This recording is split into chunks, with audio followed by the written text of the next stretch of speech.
Folks, welcome to Moe's Alley. This is the Jake Feinberg Show, and I'm joined here by a prolific musician and producer, jack of all trades, Spencer Dunham. Welcome back to the Jake Feinberg Show, brother. Thanks, Jake. It's a pleasure to be in your presence.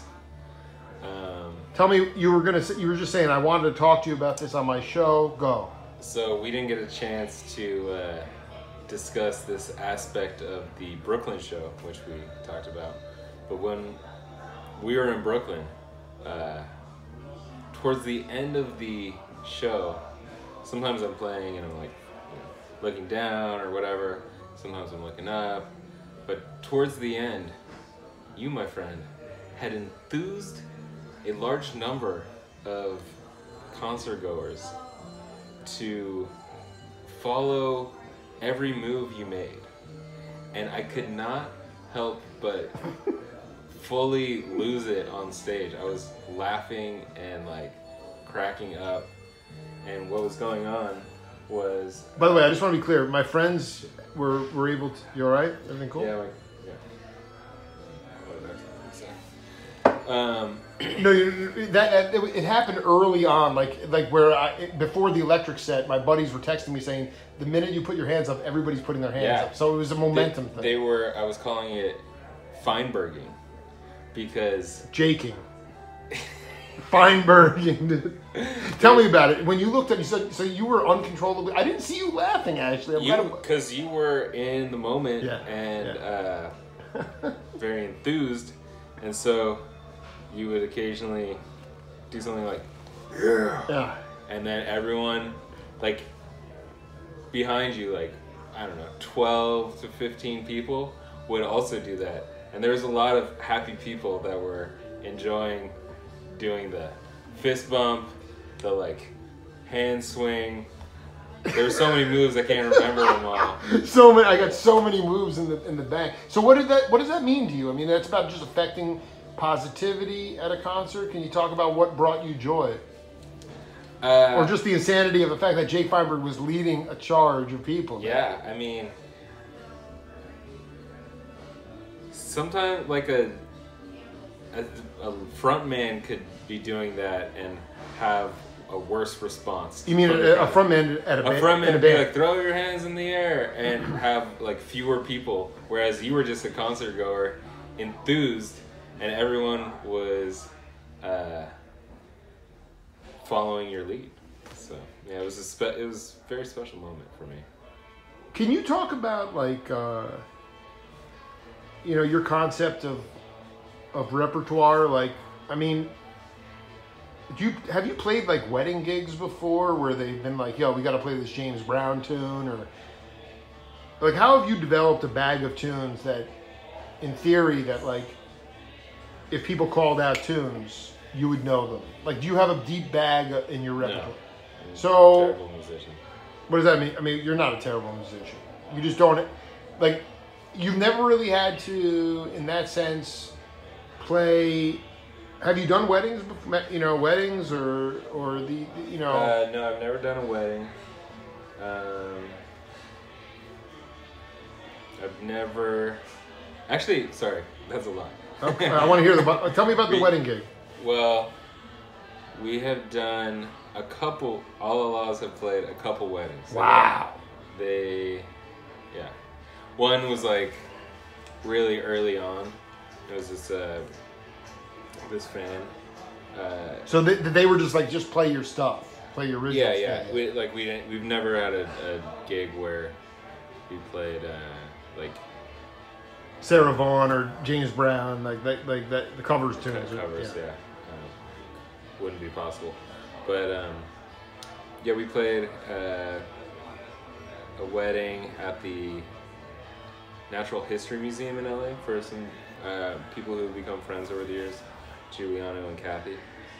And then we played a wedding for, we played a song, it was a Trog song for our manager when he was walking down the aisle with his wife. And then we played another wedding in LA, like after party. We just played ourselves. And then we played another wedding Or Derek James, who's a great drummer. He plays in Entrance Band. He's played with Mazzy Star and a bunch of other girls, a bunch of bands. So I just want to get this on the record because you're a force of nature on the bandstand. Talk a little bit about what really motivates you. Are you drunk with sound? Because, you know, like people like Charles Lloyd would say, they have no other choice. They have no other choice in their life but to play music. It's the only thing they know how to do. It's a matter of life and death. You talk to any kind of hardcore jazz or I don't even like that word, but is music a matter of life and death? I mean, you're putting up drywall with your dad. You're a producer. You know, you're not playing like you're pretty selective about what you want to play. What drives Spencer Dunham? Well, Toyota Corolla used to drive me. Listen to that. Hey. Listen to that. So, check this out. You can see my scar. All right, what's that from? From a car accident. Thank God. I got rear-ended so bad that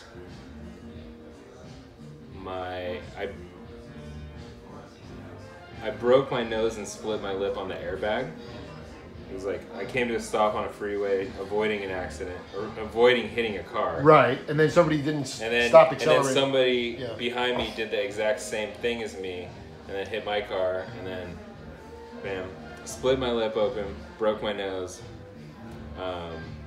That's what gets you off. And the night before, we had played, Allah-Las had played in San Diego, and then the next night that I was driving up to LA to play a show with Allah-Las and Mapache, this happens. Get taken off a freeway in an ambulance, get put in a hospital for like 3 hours where I'm just sitting there waiting for a plastic surgeon. They sew me up. Was your nose disjointed? No, they said it broke, but like you couldn't like a natural break, yeah. It was. I dig. I hit the airbag so straight on that, it just. Wow. I didn't see the X-ray or anything. But then I went and played 2 shows, one with Mapache, and then Allah-Las. And then I had to play a show the next day, which is even worse because my face was even more swollen. It was.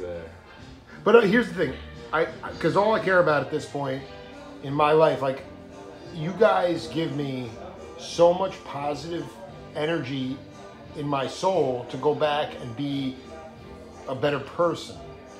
I just want to know what makes Spencer Dunham happy, because the more happy you are, the better off we're all going to be. What makes you happy? Well, I have a beautiful girlfriend who makes me very happy. Yeah, I met her. I saw her at the Vine way back when. Mm-hmm. Yeah, it's good to have a soulmate, no doubt. But just in general, to get your creative juices flowing, is it just sort of you have an on-off switch, or is it like? Because I want to do everything I can to make this. Yeah, right. Definitely for creative juices, there is kind of like a time where I'm just manic and focused on music, and then other times where I couldn't care less about playing music. Part of me also, as much as I love the acoustic Mapache, part of me kind of wants Grasscloth to go out and DJ. Have you stumbled across some good beats lately? You want to hip anybody to some hip shit? Yes. So you're probably familiar with Leon Thomas. Dude, the creator has a master plan, bro. And so back in October, I got in this car accident, right? And okay, so this is recent. Yeah, October last year. Okay. So now it's May, so 7 months or something. And since the accident, I've been looking for a car to replace my Corolla. Right. And I was borrowing my dad's Toyota Highlander for a long time, and I was looking for a Corolla, and car prices are just insane for used cars. And I ended up just buying a Highlander, just like my dad's. Great car. Yeah. Unreal. I love it. its name is Martina. It's 2006, and that gives you happiness. That is giving me happiness. Although she has also given me a little bit of frustration already. The climate control broke on like the second day that I had her. So, but to answer your question about happiness. Oh no, music. So yeah, right, yeah. I'm like looking for cars. I'm driving to fucking Temecula from LA to look at cars and like just oh yeah, the car's fine, it's great, it's got barely any miles on it, and then you get down there and it's just a total piece of garbage.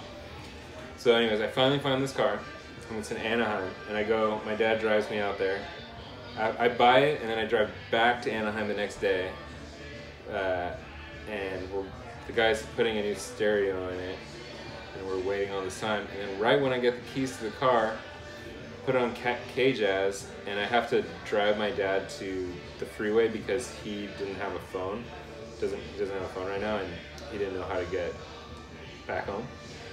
So we're like caravanning to the freeway, and I need to stop and get gas. But on the drive, my first real drive as it being my car, this Leon Thomas song from the same record, Song from My Father, comes on, and it's just he's singing vocals on it. Yeah. Unbelievable. That song is like the best appreciative dad song ever. Horace Silver original, Leon adding Vox on it. Yes. Just before we go, can you talk about, I don't want to get too sappy, but your dad. Can you talk about how much you love your dad? I love my dad. I mean, he's always, to me, like the theme of this trip already, I've done a couple interviews, it's just been family through and through. It could be extended family. It could just be kids and grandkids.